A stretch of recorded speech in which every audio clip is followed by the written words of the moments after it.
not encouraging or advising anyone to modify their firearms. This is for entertainment and educational purposes only. What's up everyone? This video will be about the slide components like the firing pin and spring, firing pin plate, optic, but there will be more focus on the extractor fitting and tuning.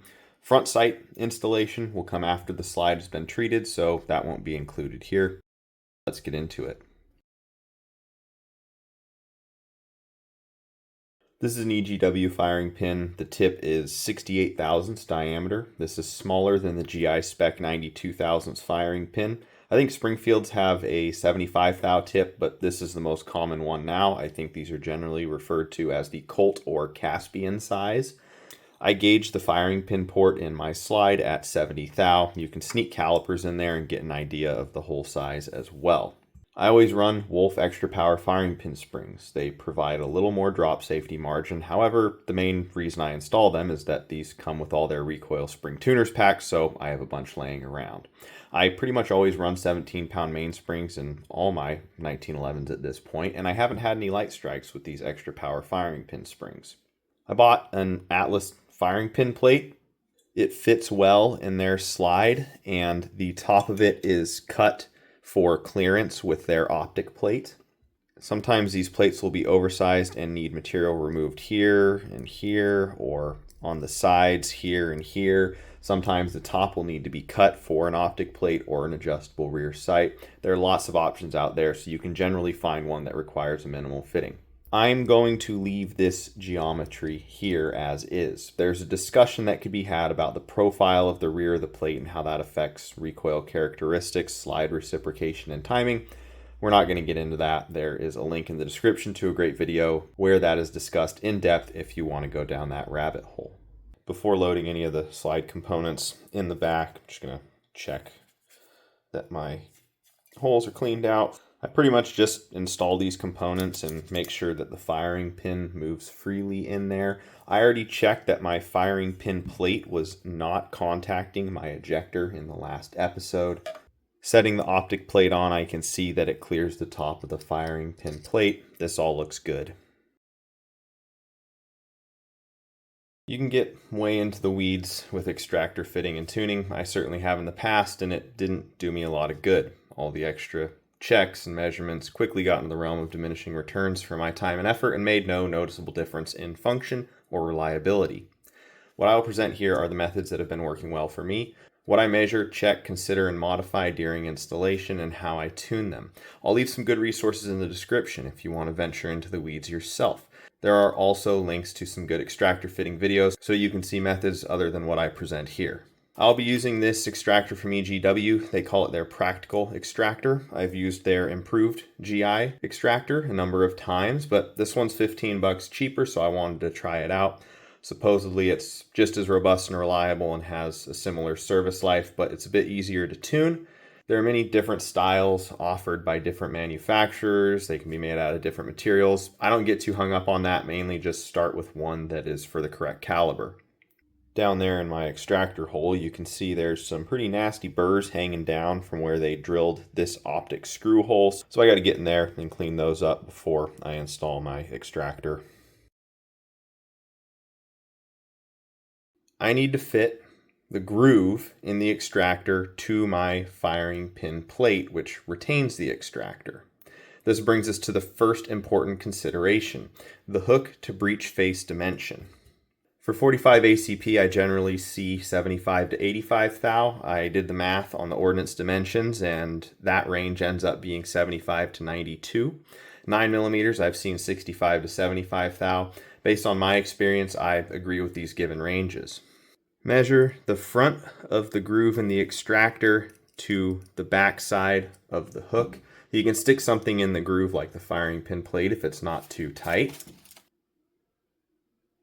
Measure from here to the breech face on the slide and subtract those two values to get the hook to breech face dimension. I have 76 thou. That's on the long end of the range for 9mm extractors. So I will take material off here and bring that hook back a smidge. It will only be a thou or two. I believe the conventional wisdom is to remove material from the front of the groove so it pulls the hook closer to the breech face, but it's also easy to measure so you know where material should come off. I want a nice slip fit with the plate, so installation is easy, but there's no fore-aft play in the extractor. Get in there with a small file that has a dead edge so you don't cut this groove any deeper.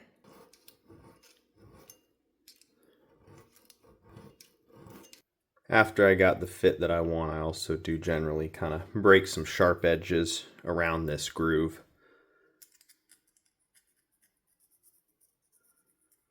I just remeasured this and I brought my hook to breech face dimension in 3/1000ths of an inch. If this groove right here is too shallow and it's too tight on this face of the firing pin plate, you could cut the groove deeper on the extractor. I think the material should be removed from the extractor because if you take material off the sides of the plate, you're going to loosen up the fit with the groove in the slide. Fore-aft play here, or a gap with the side of the firing pin plate that allows the extractor to rotate, could make it grab the case rim slightly differently from shot to shot, which could cause inconsistent ejection.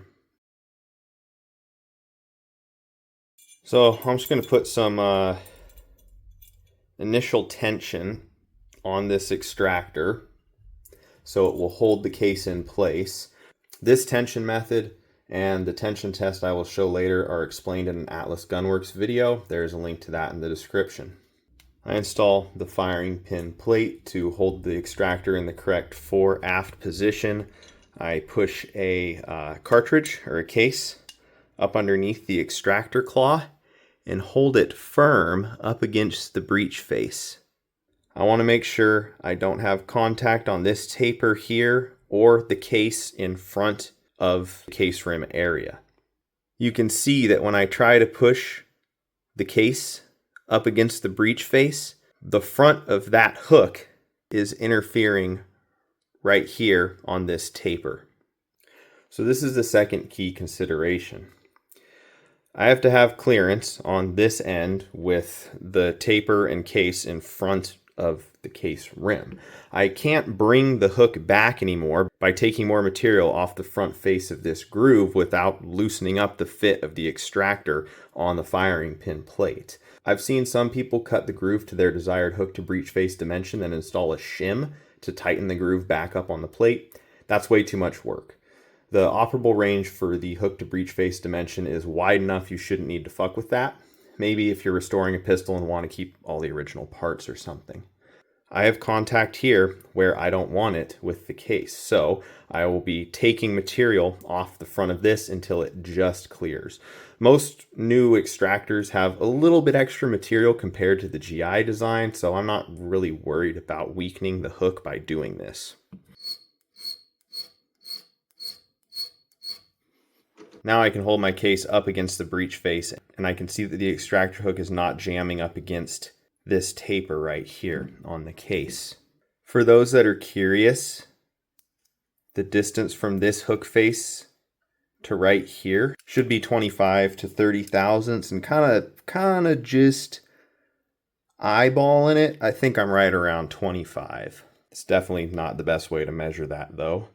At this point, I'm also gonna put my barrel in the slide and push it into the lockup position and make sure that I have clearance between the head of the extractor and this little chamber face relief on the barrel, and I have a gap there, so we're good to go. If I didn't have a gap, I would take material off of this face of the extractor. Finally, the last important consideration, I check that the correct part of the extractor tip is contacting the case rim area. For 9mm, it should be contacting right here on the tip of that hook, but for 45 ACP, it contacts in here. So on 45, if the hook tip was contacting before this tensioning pad, I would take material off the hook tip. The spec for this hook height from here to here is 30 to 34 thousandths on a GI extractor. You can get pretty crazy with measuring extractor, deflection, and tension. They're closely coupled. The extractor is a spring. The deflection or displacement this way will result in applied force on the case rim that way. There's a component of that tension that is a result of preload. So a different preload would result in a different final tension with the same deflection. Again, kind of getting into the weeds. I adjust it based on the method laid out in that Atlas video, and it's worked well for me a lot of times on 45 and 9mm pistols. I adjust it to get the tension such that the cartridge will hang in there for a few shakes before falling out. So that's actually about right. You know, if you keep adjusting it and trying to add tension, but you can't get enough tension for it to pass that test, it probably means that material needs taken off this fitting pad right here. This creates clearance so that the hook can go further that way, which will allow enough room for proper deflection and preload for correct tension on the case rim. I want the case rim to have an easier time sliding up under the extractor hook. So I create a radius here. This one already has a little chamfer. This will help the case push the extractor hook to the side.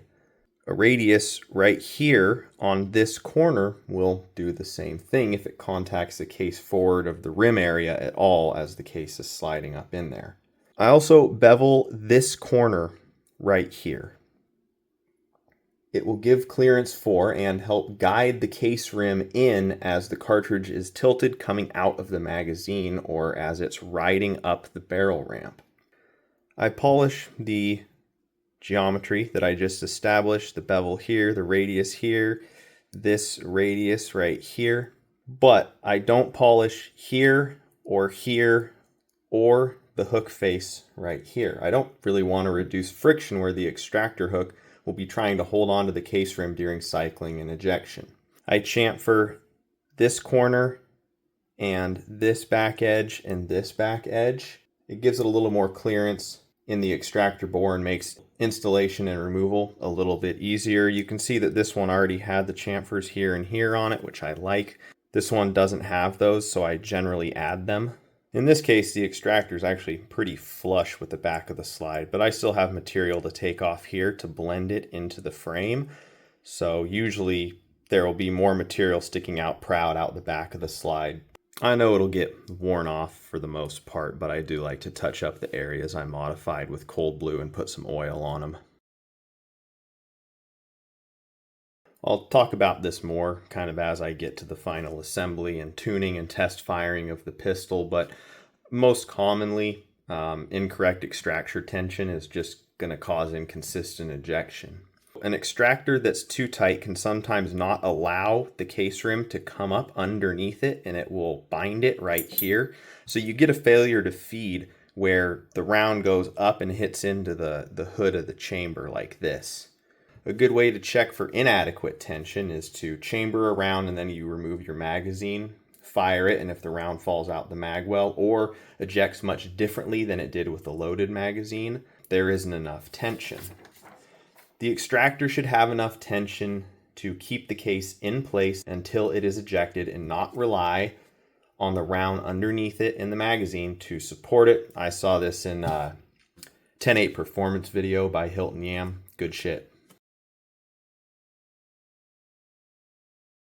I already checked that my firing pin plate didn't interfere with the bottom of my optic plate. I already, cleaned up burrs in the extractor bore from the tapped hole, and I also made sure the optic plate screw didn't come into the extractor bore so it would interfere with my extractor. Now I'm just generally checking the optic mounting screws, and these are the ones, the M4 by 0.7 that come with the plate, and you can see the head diameter is gonna be too big to fit down in the countersink in the body of the Holosun optic. So I can't use the M4 by 0.7 screws that the plate came with. That's fine. I have lots of extras. I have 9.8 millimeters and 11 millimeters long, and really my concern there is how much those screws hang out the bottom of the plate. I can't have them hang out the bottom of the plate at all. Otherwise they'll run into the slide. So that's going to be a problem. You can see the issue there.